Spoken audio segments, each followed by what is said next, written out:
কৃষ্ণ। আমার ভিডিওর বিষয়বস্তু হচ্ছে সাপ অর্থাৎ সর্প, এর পিতা মাতার নাম কি? সাপের জিহ্বা বা চেরা থাকে কেন? দেখবেন দুই ভাগে বিভক্ত থাকে কেন? এই কথাটাই আমি আজকে ভিডিওতে আলোচনা করব। শুনুন, বৃন্দাবনে যে কালীদহ নদী আছে, সেই কালীদহের তীরে একটা কদম্ব বৃক্ষ আছে, এখনো 4 যুগ ধরে বেঁচে রয়েছে। কেন বেঁচে আছে 4 যুগ ধরে? তাহলে 4 যুগটা আগে জেনে নি। সত্য যুগের আয়ু হচ্ছে 17,28,000 বছর, ত্রেতা যুগের আয়ু হচ্ছে 12,96,000 বছর, দাপরের আয়ু হচ্ছে 8,64,000 বছর, কলিযুগের আয়ু হচ্ছে 4,32,000 বছর। তাহলে 4 যুগের আয়ু হচ্ছে টোটাল 43,20,000 বছর। এতদিন ধরে সেই কালীদহের তীরে যে কদম্ব বৃক্ষ আছে, সেই বৃক্ষটা বেঁচে আছে। কেন বেঁচে আছে? তাহলে এবার শুনুন। কশ্যপ মুনির 11টা হলো স্ত্রী। কাকে বিয়ে করেছে? দক্ষ রাজার 11টি মেয়েকেই বিয়ে করেছে কশ্যপ মুনি। যাক, বড় মেয়ের নাম অর্থাৎ বড় কশ্যপ মুনির বড় বউয়ের নাম হচ্ছে কদ্রু, আর ছোট বউয়ের নাম হচ্ছে বিনতা। বড় বউ কদ্রুর সন্তান হচ্ছে 60,000 সাপ বা সর্প।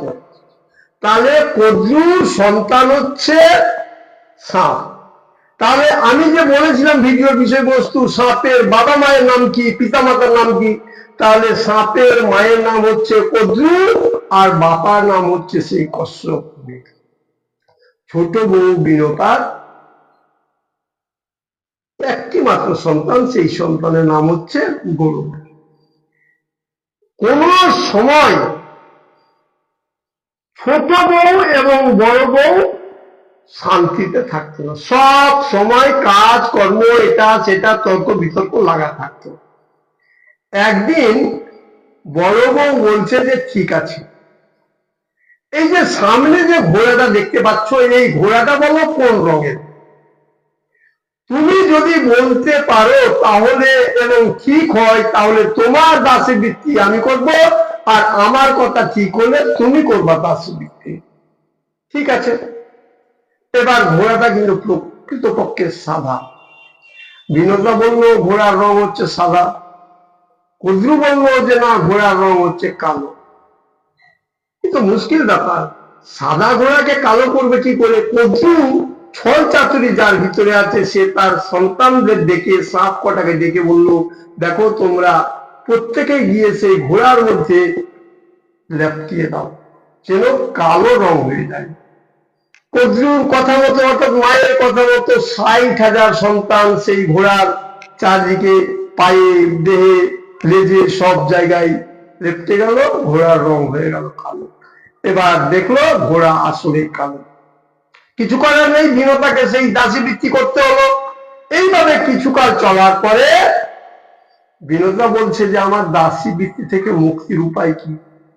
কদ্রু বলছে যে হ্যাঁ, তোমার দাসী বৃত্তি থেকে মুক্তির উপায় হচ্ছে এটাই, যদি তোমার সন্তান গরুর সেই ইন্দ্রদেবকে পরাজিত করে যদি সেখান থেকে অমৃতের কলসি নিয়ে আসতে পারে এবং সেই অমৃতটা যদি আমার সন্তানরা খায়, তাহলে তুমি মুক্তি পাবা।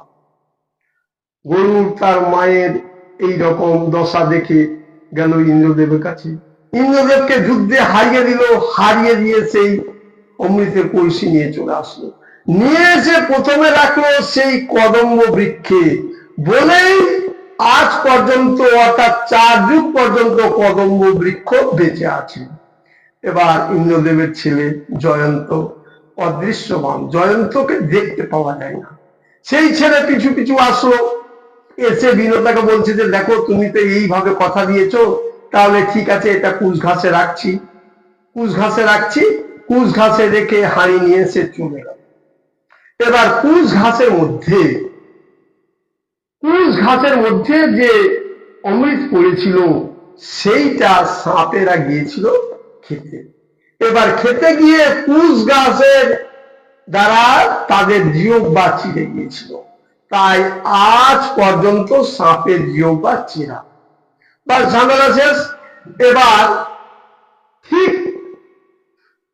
অমৃতের ভাণ্ডটা নিয়ে যেতে যেতে 4 জায়গায় রেখেছিল।